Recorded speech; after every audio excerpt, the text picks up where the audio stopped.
இன்னைக்கு சர்ச்சில் இருக்கிற முக்கியமான பிரச்சனை என்னன்னு பார்த்தோம்னா, திருச்சபைக்கு வருகிற ஜனங்கள் இயேசுவை ஏற்றுக்கொண்டேன்னு சொல்றாங்க, விசுவாசிக்கிறேன்னு சொல்றாங்க, அற்புதங்களை பெற்றுக்கொள்றாங்க.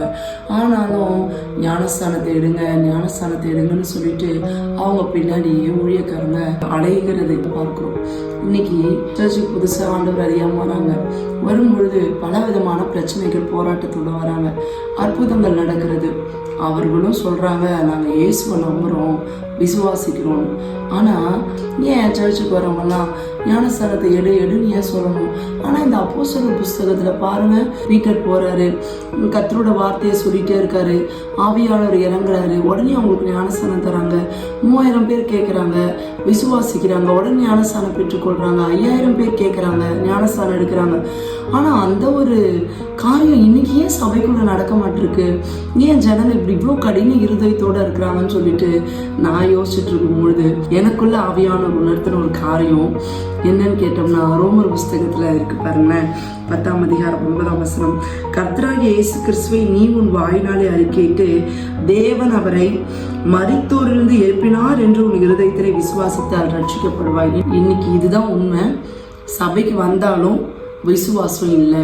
இன்னைக்கு விசுவாசம் இல்லாததுனாலதான் ஜனங்க ரட்சிக்கப்பட முடியல, ஞானஸ்தானத்தை எடுக்க மாட்டாங்க. ஏன்னா விசுவாசிக்கிறேன்னு வாய் சொல்லுது, ஆனா அவர்களுடைய கிரியைகள் இல்லை. இந்த தெய்வத்தை தவிர வேற தெய்வம் இல்லப்பா, இந்த தெய்வம் தான் என் பாவத்துக்காக மரித்தார், இந்த தெய்வம் எனக்காக உயிர்த்தார், எனக்காக ஒரு நித்திய வாழ்வை வைத்திருக்கிறார். இவ்வளவுதாங்க பேசிக்கு. இன்னைக்கு இருக்கிற ஜனங்க எப்படி இருக்காங்கன்னா, விசுவாசிக்கிறேன்னு வாயில சொல்றாங்க, விசுவாசம் இல்லை. இன்னைக்கு அதனாலதான் ஞானஸ்தானம் எடுக்க மாட்டாங்க. அடுத்த வார்த்தை சொல்லுது, நீதி உண்டாக இருதயத்திலே விசுவாசிக்கப்படும், ரட்சிப்புண்டாக வாயினாலே அறிக்கை பண்ணப்படும்.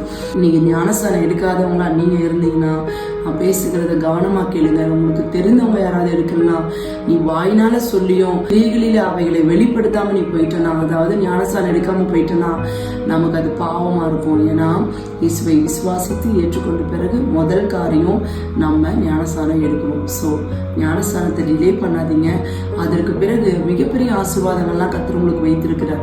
ஆசீர்வாதம் மாத்திரம் இல்லைங்க, உன் பரிசுத்தமா வாழ மிக முக்கியமான காரியம். உலகத்துல ஆசீர்வாதத்தை விட மேன்மைன்னா தேவனை அறிகிற அறிவும் பரிசுத்தம் தாங்க.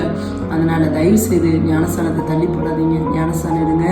கர்த்தர் உங்களை ஆசீர்வதிப்பார். God bless you.